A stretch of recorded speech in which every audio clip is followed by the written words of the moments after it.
Hello friends, আসসালামু আলাইকুম। সবাই কেমন আছেন? আশা করি সবাই ভালোই আছেন।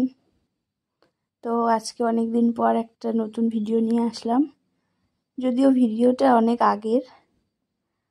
তো এখানে আমার বর আজকে আলু পনির বানাবে। তো সব কিছু কাটা কমপ্লিট।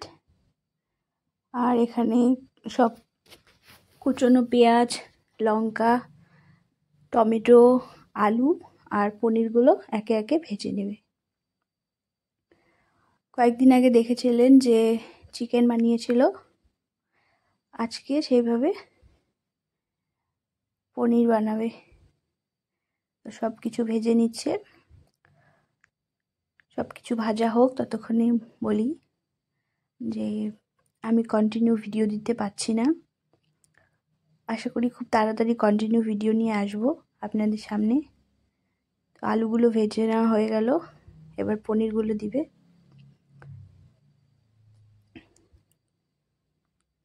আজকের পুরো রান্নাটা ও নিজেই করেছে, আর ওর থেকেই আমার শেখা এই পনির আর আলুর রেসিপিটা।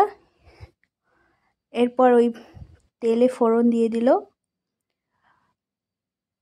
দারচিনি, এলাচ, গোটা জিরে, আর একে একে মশলাগুলো দিয়ে দিবে। আদা রসুন পেস্ট করা আছে। এরপর দিবে জিরে গুঁড়ো অল্প, লঙ্কার গুঁড়ো, হলুদ আর সামান্য ধনে গুঁড়ো। এবার একটু কষিয়ে নেবে ভালো করে।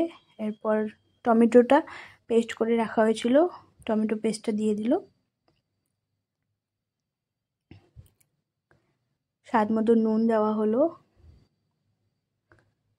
আর এখানে একটু দই অ্যাড করা হলো।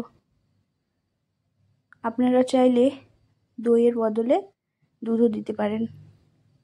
আর কস্তুরি মেথিগুলো ভালো করে ক্রাশ করে নেওয়া হয়েছে, সেটা দিয়ে দেওয়া হলো। একটু পানি দিয়ে দেওয়া হলো। এখন মশলাগুলো ভালো করে কষানোর পর একটু পানি দিতে হবে।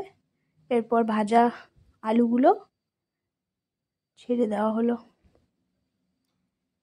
একটু আঁচ কমিয়ে ঢেকে রাখতে হবে কিছুক্ষণ। এখন ঢাকা খুলে দেখা হলো আলুগুলো সিদ্ধ হয়ে গেছে। তো আর একটু রাখা হলো। এরপর ভেজে রাখা পনিরগুলো দিয়ে দেওয়া হলো।